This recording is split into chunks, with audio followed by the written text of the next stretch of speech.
All right, it started already.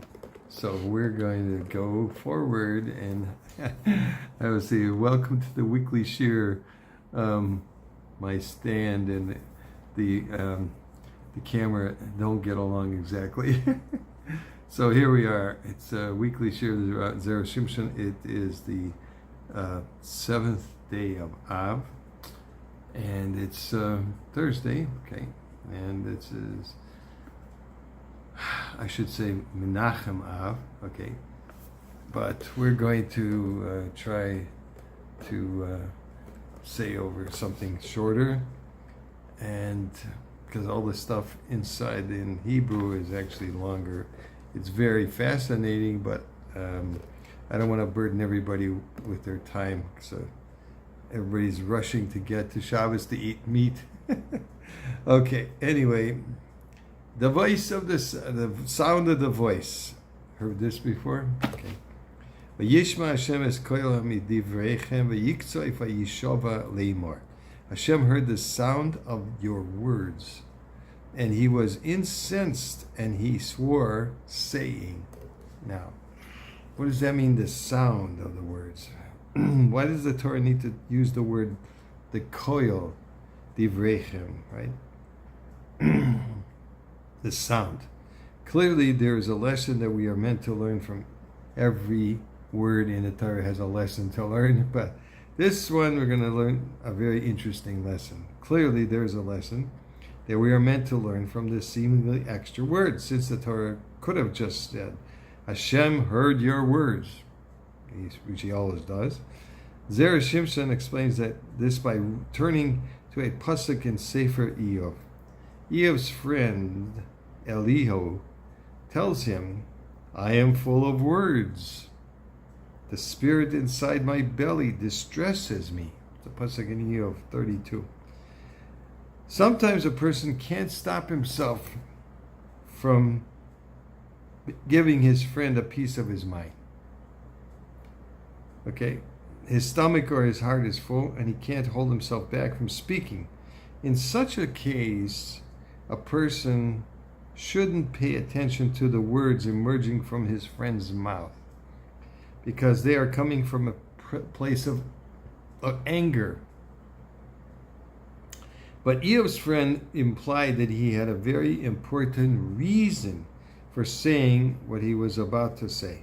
Although, as he said, I am filled with words, he was about to say, the spirit inside my belly distresses me, okay? Which showed that he couldn't restrain himself from telling his friend Eov what he thought. He added, after saying what he wanted to say, lend me your ears to the sound of my words.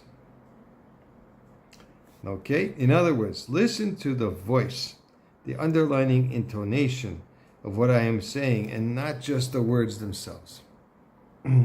Don't think that because I am angry, my words are not worth hearing. Instead, pay attention to the voice, the sound, the level-headed tone of what I am saying, and you will understand that everything I'm telling you is important.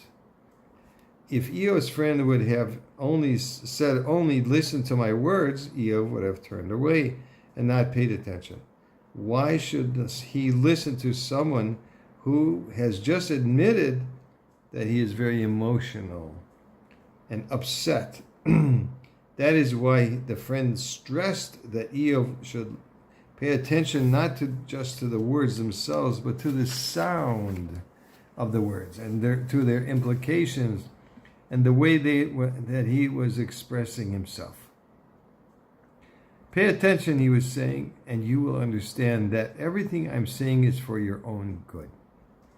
Although my words may appear to be harsh, if you stop and really listen to my tone, you will understand that I have your best interests at heart. Says Zera Shimshon, this is what Moshe Rabbeinu was saying when he said, Hashem heard the sound of your words. The Jewish people had vilified Hashem by sinning with the spies. To some extent, they weren't responsible for their words, since they were frightened by the description of Eretz Yisrael that the spies gave. The fear caused them to lose themselves and speak in a way that was inappropriate. The problem, Moshe said to them, was that Hashem was listening not only to your words, but to the sound of your voices, your intonation. When you spoke, it was with Yishuv Hadas. You weren't confused. You knew exactly what you were saying, and you expressed your feelings pointedly, choosing your words to express maximum disrespect. This is why Hashem was angry at you for denouncing the land, not so much because of what you said. In theory, a case could be made that you were speaking out of fear, but because of the way you stated your complaints deliberately and with cool heads, the fact that you knew exactly what you were doing and saying, said Moshe Rabbeinu, made everything that you said infinitely worse.